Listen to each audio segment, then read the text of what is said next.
Olá família, bem-vindos a mais um vídeo aqui no nosso canal. Hoje eu quero trazer para você a minha participação na TV Aparecida. Lá eu discuti sobre diferentes tipos de farinha. Muitas pessoas querem substituir a farinha de trigo, que definitivamente não é uma farinha saudável, é inflamatória, eleva a sua insulina, provoca o acúmulo de gordura, por outros tipos. Mas qual será o mais adequado? Nesse vídeo eu discuti sobre farinha de trigo integral, farinha de aveia, farinha de arroz, de coco, de amêndoa, de linhaça e várias outras. Qual será a mais adequada? Confira comigo nessa minha participação na TV Aparecida. Sabe que um dos ingredientes que a gente mais aparece, assim, nas nossas receitas aqui do programa, é a farinha, não é? Existe uma grande variedade delas.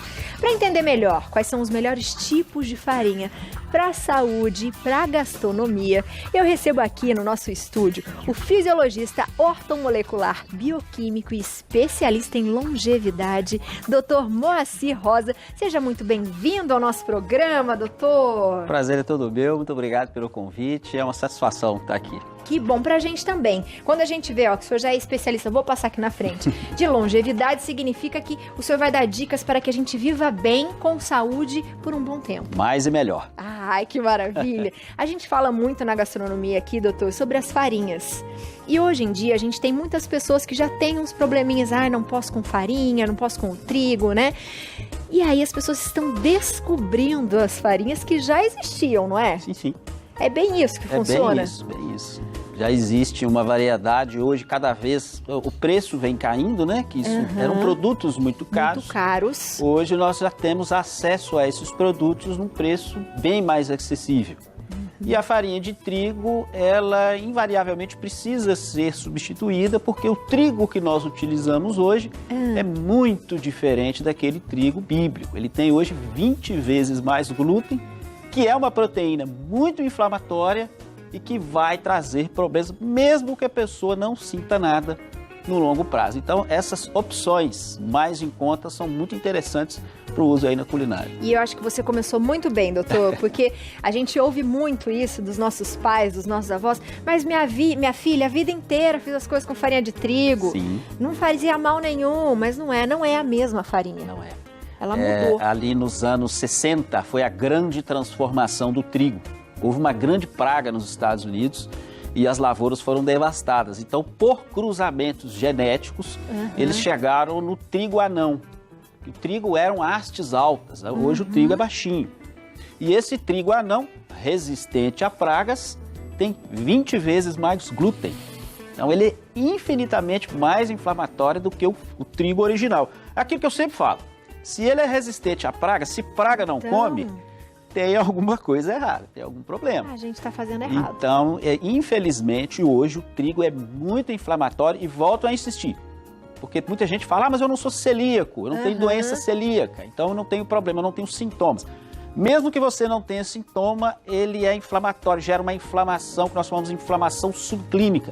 É uma inflamação que não dá febre, não dá sintoma, não dá dor, mas com o passar dos anos gera vários problemas, principalmente agora, né?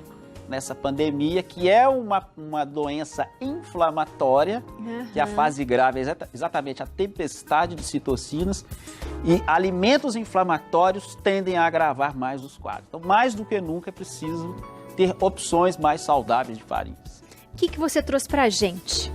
Pois é, eu trouxe aqui algumas opções, as mais comuns do mercado. Talvez a mais conhecida seja a farinha integral, né? Trigo integral. Mas troquei o trigo agora por trigo integral, né? Que é mais saudável. Não é. Lamento ser portador de más notícias, mas infelizmente não é. Trigo integral tem a mesma quantidade de glúten do trigo refinado. Qual a diferença do trigo integral para o trigo refinado? Ele tem aquela casquinha do trigo que tem alguns nutrientes, porque o trigo refinado, além de ser muito rico em glúten, não tem nutriente nenhum, basicamente é amido. Ele tem uma única função, dar o sinal para a nossa insulina subir e acumular gordura. O senhor acabou com a minha cara agora, porque eu estava crente que a farinha de trigo era uma ótima opção. Infelizmente, o trigo refinado tem muito carboidrato, aliás, ele é só carboidrato. O trigo integral, ele tem alguma coisa de fibras, alguns minerais, muito poucos. Muito pouco. Muito poucos. Então, a diferença do trigo integral para o trigo, porque muita gente troca para emagrecer, né? Sim, vou usar mas para é emagrecer. esse o intuito, doutor. É um intuito que, infelizmente, não vai funcionar. Continua muito rico em carboidrato, continua muito pobre em nutrientes e continua com aquela quantidade alta de glúten, que é o grande problema do trigo. Ai. E o que mais que a gente tem, doutor? Traz uma solução pra gente. Eu vou seguir uma sequência aqui que eu favor. considero o menos pior e a gente vai avançando. Gostei, vamos lá. Depois nós temos aqui a farinha de milho. O milho, assim como o trigo, é um grão. E todos os grãos têm outro problema. Ele tem umas substâncias que nós conhecemos como antinutrientes. O mais conhecido são os fitatos. Então, todos os grãos têm fitatos. O que são esses fitatos? Eles lá no nosso intestino, eles acabam inflamando o nosso intestino e prejudicam a absorção de alguns minerais, como magnésio, como zinco, como cobre. Muito ruim também nesse momento, que o zinco, o cobre, o magnésio são fundamentais para o nosso sistema imunológico. Mas o milho tem uma grande vantagem, ele não tem glúten. Então ele já é uma farinha superior pelo fato de não ter essa partícula inflamatória. Mas é também quase que carboidrato puro. Então também é um alimento pobre em nutrientes e com a presença desses antinutrientes que tem todos os grãos. Boa. Continua, doutor. Vamos lá. Só observando. Depois nós temos... calma, pessoal. Tudo vai se desenhar no futuro. Depois nós temos o arroz, que também é um grão. E que também possui esses antinutrientes, né, os fitatos, algumas antiquimiotripsinas, e também não tem glúten. Então, o arroz também tem a mesma vantagem do trigo pelo fato de não possuir o glúten. Então, é uma alternativa interessante aí para fazer receitas que não sejam inflamatórias. Então, a ideia é ir minimizando o estrago. Sim, não é? sim. Depois nós temos... Quer que eu veja aqui? Eu leio para você. A mandioca. Farinha de mandioca, isso. Mandioca, tapioca, né? Tem gente que chama de tapioca, tem gente que tá fazendo tapioca com a intenção de emagrecer, né? Também. Eu troquei o pão pela tapioca que eu vou emagrecer. Vai não, tá? Porque a Andresa, mandioca... você tá entendendo, doutor, né, Andresa? A mandioca é carboidrato, não é um grão. A mandioca é um tubérculo, mas é um tubérculo rico em amido. Então também é um alimento pobre. Ele tem duas vantagens com relação às outras farinhas. Primeiro, também não tem glúten. Também não tem glúten. Não é inflamatório. E também não tem antinutrientes. Bom, então já tá é uma opção, já começa a ficar interessante a opção de utilizar a farinha de mandioca aí para as receitas. E aí tem a farinha mais fininha, a mais grossinha para fazer tapioca. Então já há algumas possibilidades com essa farinha. Depois nós temos o trigo sarraceno. Esse eu acho que eu nunca vi, doutor. Ele, na verdade, é um alimento muito comum. Ele vem do Oriente Médio, mas muito comum na Ásia, muito comum na Europa, ali na Grã-Bretanha é muito utilizado.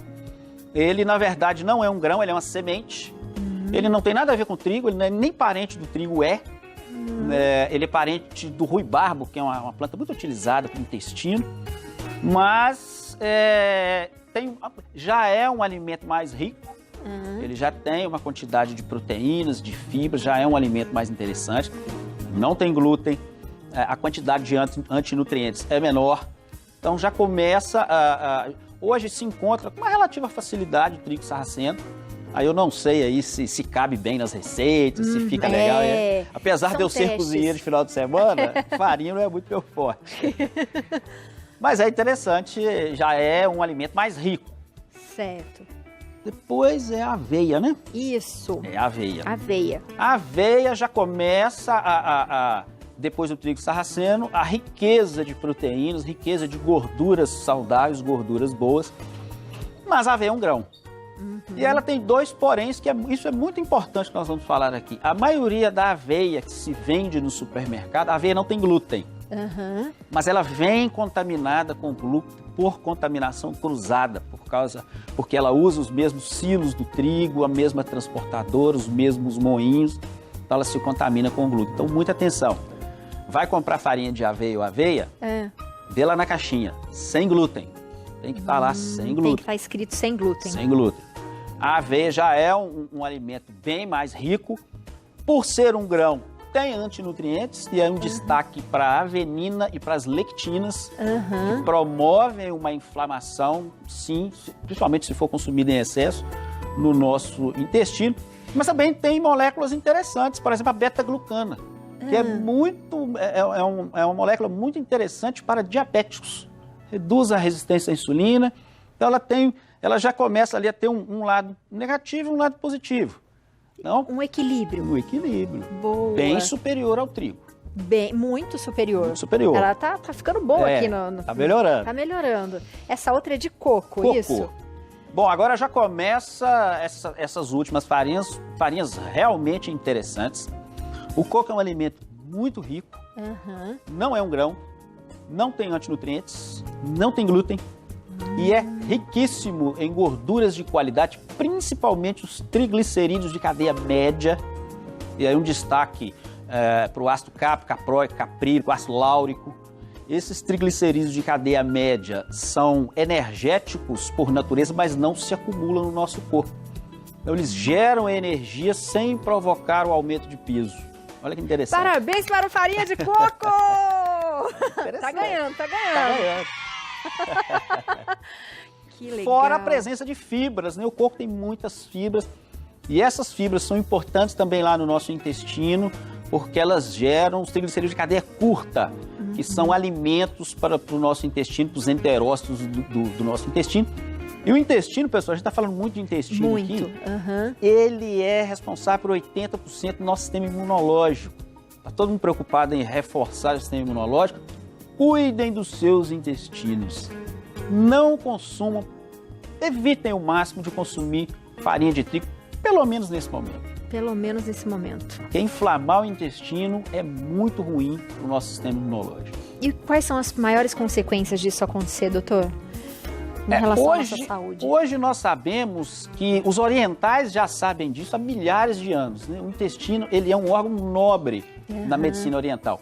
Recentemente, agora, aqui no Ocidente, que nós estamos descobrindo a real função do intestino. Ele era um órgão relegado. Hoje nós sabemos uma ligação muito importante do intestino com o cérebro.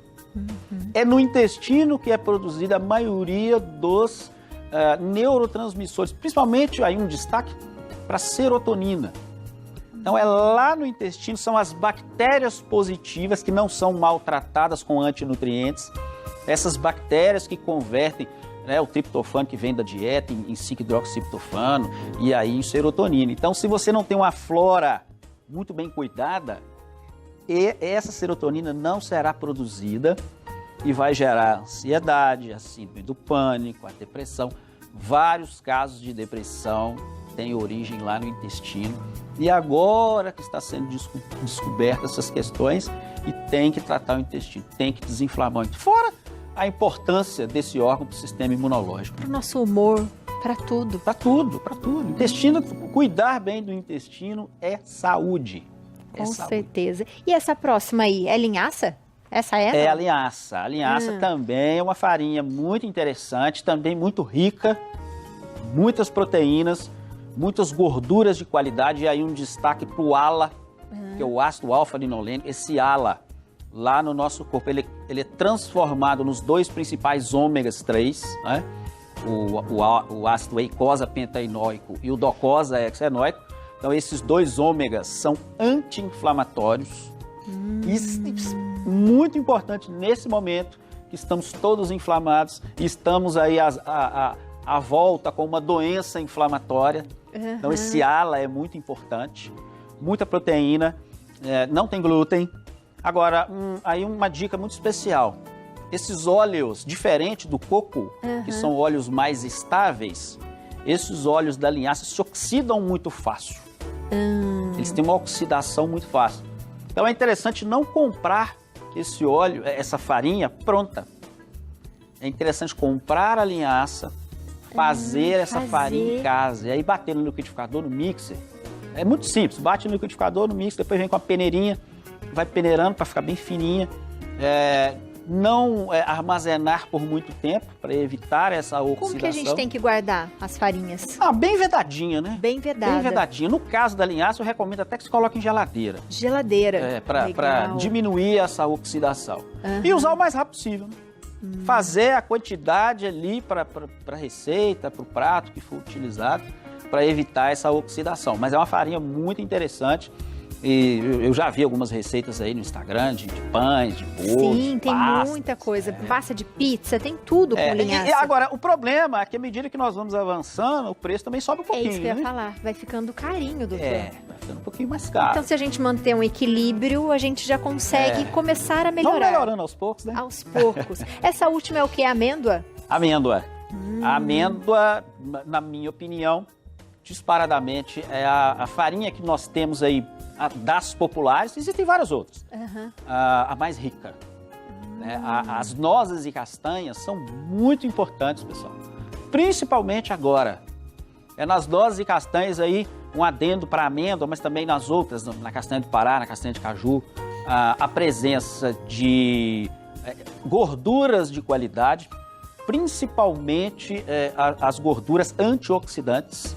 E aí, um adendo especial para a vitamina E nas suas 8 formas, porque essa vitamina E que nós compramos aí nos multivitaminos só tem uma forma, que é o alfa-tocoferol.